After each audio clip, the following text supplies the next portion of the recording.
Alors bonjour, ceci est un petit vidéo que je vous fais, excusez-moi, je vais me replacer un peu, que je vous fais pour vous présenter le travail qui est à remettre la semaine prochaine sur l'éthique militaire.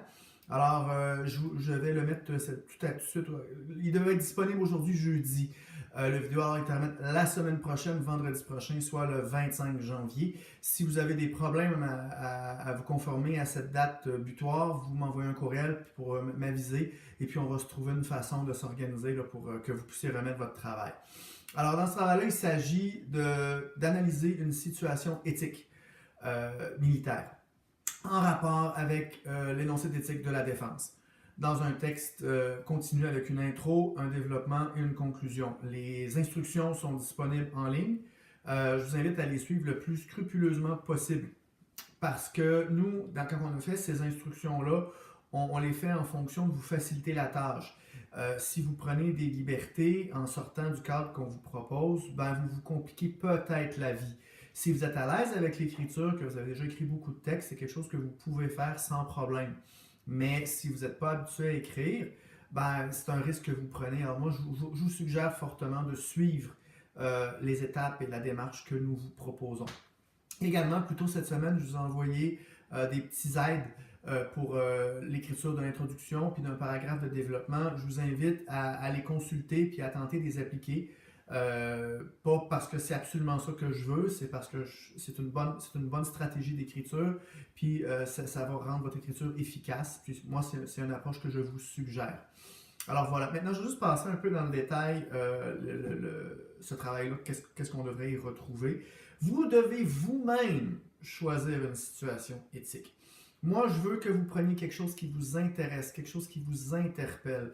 C'est pas, ça peut vous être arrivé à vous, à quelqu'un que vous connaissez. Ça peut être un roman que vous avez lu, un film que vous avez vu, ou si pour une raison ou pour une autre, il n'y a rien qui vous interpelle, puis vous avez une situation hypothétique qui vous vient en tête, ben prenez ça, ça ne me dérange pas. Peu importe la situation que vous décidez d'analyser, tant que vous me le rapportez à l'éthique de la défense, puis que vous faites ce qu'on vous demande dans le texte, moi, ça me convient. Puis le film, le roman, ça peut être une histoire militaire allemande, anglaise, américaine, australienne, indienne, chinoise, ça ne me dérange pas. Alors, je pense que ce point doit être assez clair, là, que c'est ouvert, OK? Dans votre introduction, présentez-moi-la vraiment brièvement, parce qu'il ne faut pas perdre trop de mots. En qui, quoi, comment, où. Restez là à l'essentiel, étirez-vous pas trop. De toute façon, dans votre argument, dans le développement, les points qui sont vraiment importants dans cette situation éthique-là, vous allez les faire ressortir. C'est juste une question de situer le lecteur. Ça rentre dans le sujet posé si je vous renvoie excusez-moi, là, à mon petit guide que je vous ai envoyé cette semaine. Alors, vous gardez ça court, puis après ça, vous nous dites c'est quoi que vous allez dire par rapport à cette situation-là. Vous allez nous dire, on va l'analyser d'un point de vue éthique, cette situation-là, et on va défendre une thèse, on va défendre une idée. Est-ce que la situation est conforme à l'éthique de la défense ou pas? Je ne veux pas que vous me disiez que vous allez vous poser la question. Je veux que vous me disiez que vous allez vous poser la question, puis que vous me disiez la réponse que vous allez me donner. J'insiste, je veux avoir la réponse, ce que vous défendez, pas juste la question que vous posez. J'insiste beaucoup là-dessus parce que je trouve ça important de l'annoncer dès l'introduction, parce que ça vous permet de prendre un contrôle plus solide sur votre message. Ça enlève la marge de manœuvre à votre interlocuteur pour interpréter ce que vous pouvez vouloir dire. Puis plus vous y en enlevez, plus c'est votre idée qui prime. Et c'est ça l'idée un peu dans la communication, quelle qu'elle soit, dans un texte argumentatif, que ce soit votre idée à vous qui passe de l'autre côté. Pas ce que quelqu'un pourrait interpréter de votre idée. Excusez-moi, bon, ça couvre pas mal ce que j'ai à dire pour l'introduction. Puis si vous suivez mon modèle à la fin de l'intro, vous devriez me dire qu'est-ce que vous allez faire dans le développement pour prouver votre point. Vous allez analyser une valeur, vous allez analyser un principe, puis vous allez revoir en gros le processus de prise de décision qui a mené à prendre la bonne ou la mauvaise décision. Maintenant, dans le développement, on vous demande, dans les instructions, on vous suggère une valeur et un principe.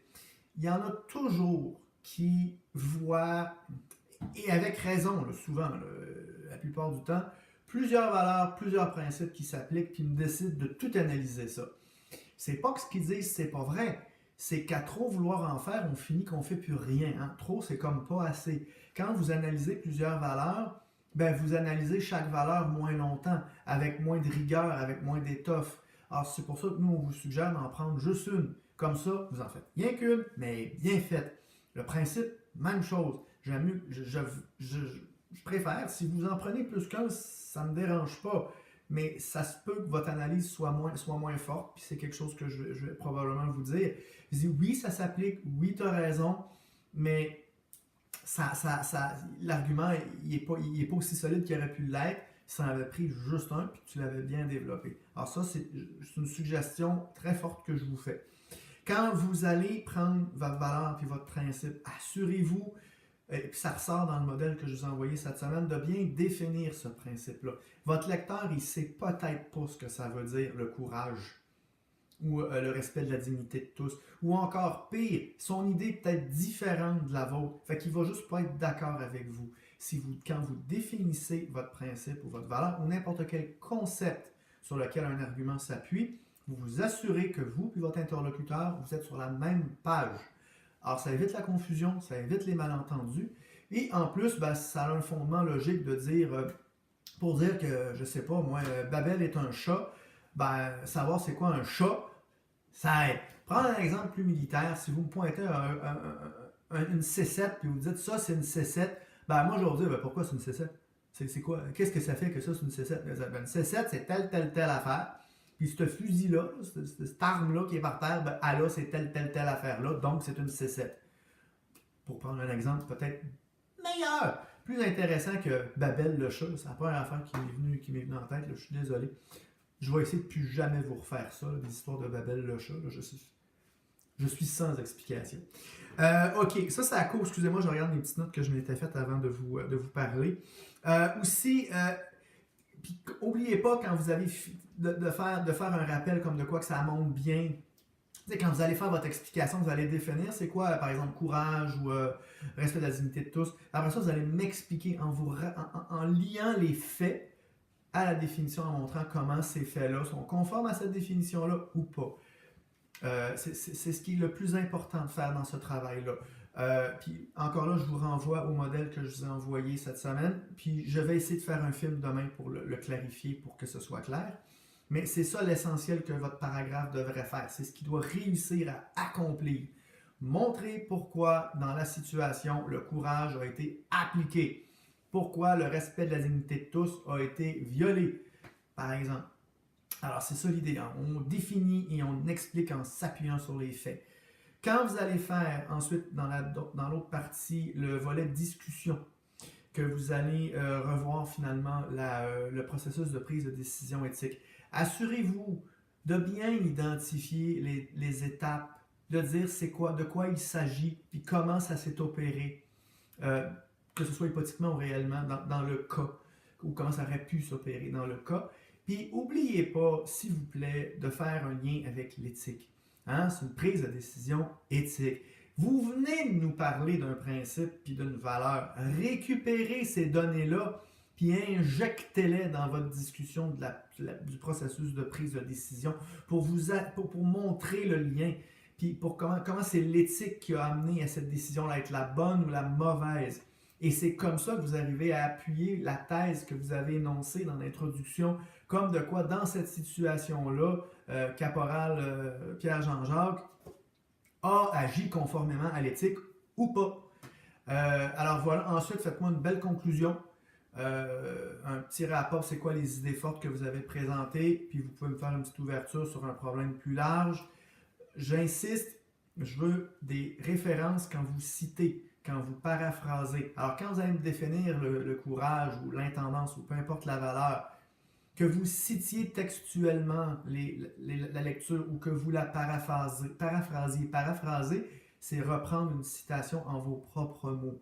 Mais vous inventez pas c'est quoi le courage militaire. C'est la doctrine militaire canadienne qui vous le dit. C'est pas de quoi que vous avez fait sortir de votre chapeau. Là.